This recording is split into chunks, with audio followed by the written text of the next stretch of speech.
আসসালামু আলাইকুম। চলে আসলাম আজকে একটা রান্নার রেসিপি নিয়ে। তো আজকে আপনাদের সাথে শেয়ার করব একটি পিঠার রেসিপি, যেটা আমি বানিয়েছিলাম আমার ঘরে থাকা উপকরণ দিয়েই। তো আপনারা চাইলে ট্রাই করে দেখতে পারেন। তো ভিডিওটি অবশ্যই শেষ পর্যন্ত দেখবেন। আমি ঘরে থাকা উপকরণ দিয়ে একটা বড়া বানিয়েছিলাম, তো যেটা আপনাদের সাথে শেয়ার করব। তো প্রথমে আমি একটা বোলের মধ্যে মেজারমেন্ট কাপের 3 কাপ গুঁড়ি দিয়েছিলাম, সাড়ে তিন কাপ গুঁড়ি দিয়েছি এবং হাফ কাপ চিনি অ্যাড করেছি। আর এখানে আমি নারকেল নিয়েছি। আপনারা চাইলে নারকেল না দিলেও কোনো সমস্যা নেই।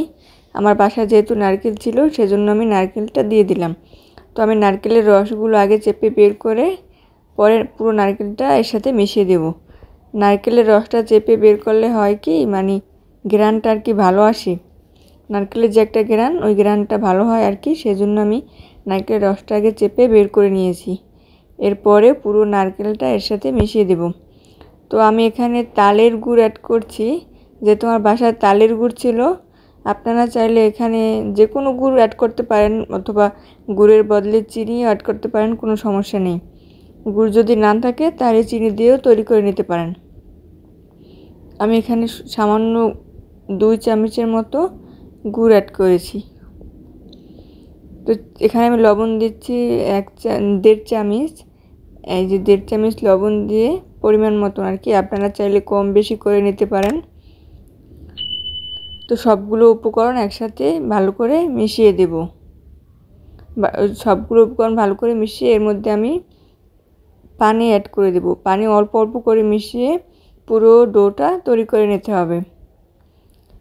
এখানে আপনারা আপনাদের পরিমাণ মতো পানি কম বেশি দিয়ে নিতে পারেন।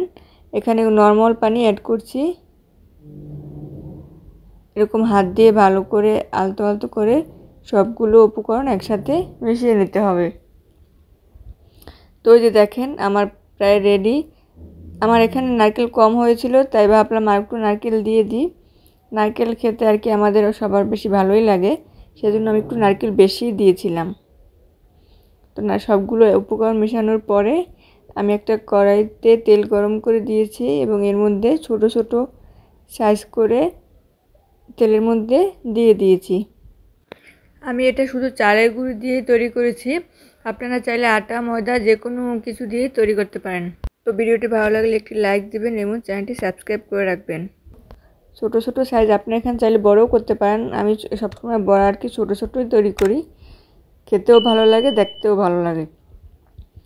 তো কালারটা চেঞ্জ হয়ে আসলে ঘুরিয়ে ফিরিয়ে ব্রাউন কালার করে ভেজে নিতে হবে, পুরো একদম গাঢ় ব্রাউন কালার। দেখেন আমার কিন্তু কালারটা প্রায় চেঞ্জ হয়ে আসছে, অনেকটাই প্রায় চেঞ্জ হয়ে গেছে। তো দেখেন এই যে ব্রাউন কালার কিন্তু হয়ে আসছে। এরকম কালারটা চেঞ্জ হয়ে গেলে কড়াই থেকে নামিয়ে নেবেন। তো দেখা হবে পরবর্তী কোনো ভিডিওতে। সবাই ভালো থাকবেন, আমার জন্য দোয়া করবেন। আল্লাহ হাফেজ।